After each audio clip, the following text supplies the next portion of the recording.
I am near Winters in Yolo County. I'm with Bruce Rominger. He is a processing tomato grower, and processing tomatoes are something a little different than the grocery store tomatoes. They are tomatoes found in your ketchup or your salsa or your pizza sauce.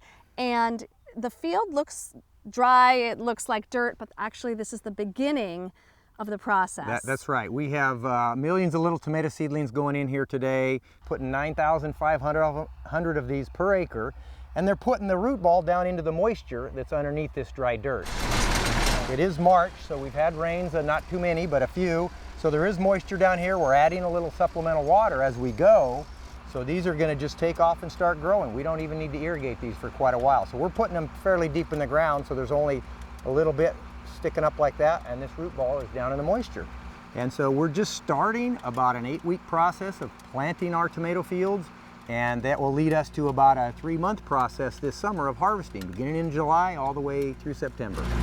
You've obviously been in the tomato business, your family, you're for 5 generations. Right, I'm the 5th generation here in Yolo County farming. And why is this area so wonderful for growing tomatoes? Why do they do so well here? Well, the whole Central Valley is very nice. We call it a Mediterranean climate. Really what that means is we have wet winters, we wish, but we have dry summers, which is really important because tomatoes, if you get a lot of rain on the plant and on the tomatoes when they're red, you get a lot of molds, a lot of funguses will grow. We don't want to have to spray a lot of funguses. That's a big problem. It hurts our yield also. So this is an ideal climate. We have the moisture here from the winter time, we can irrigate, and we have dry, warm summers, and that's what tomatoes love. Okay, we have to bring up the drought. You said we have wet winters and you said we wish. How has the drought impacted you in the past couple of years? Well, we have not been able to grow all of our crops. My brother and I lease a lot of land. This is stuff we own, but we've had to fallow ground, which means we've had fields that don't get anything planted because we didn't have water for them. Rice ground, alfalfa ground, sunflowers that we couldn't plant. We've been able to plant our tomatoes because they're a high value crop for us. So where we do have the water, we've put tomatoes. But we've had to drill new wells.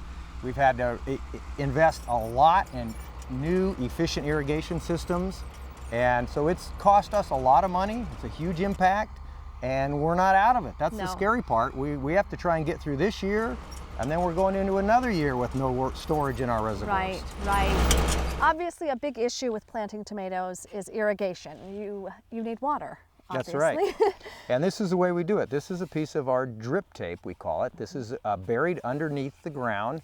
One piece of drip tape here goes the full length of these rows, right in the middle, about 12 inches deep. Okay. And this is how we get the irrigation water. And in this plastic tape are embedded what we call emitters. They're done at the factory. There's one right there. I cut it open so you could see it, and that allows a measured amount of water to come out the little tiny hole right there. So every 14 inches underground, 12 inches deep, we're getting an area wet. Okay.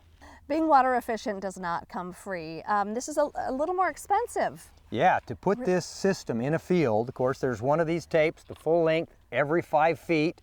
We have buried PVC pipes at the ends through the middles. We have valves, we have pumps, we have filters. It costs us roughly $1,200 per acre just to install this system. So we do save a little water, so that's where we get some of that savings back. But the biggest reason we do it is we get a much better yield.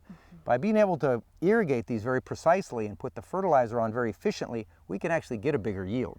That's where we get the payback for the $1,200 an acre we're investing in this.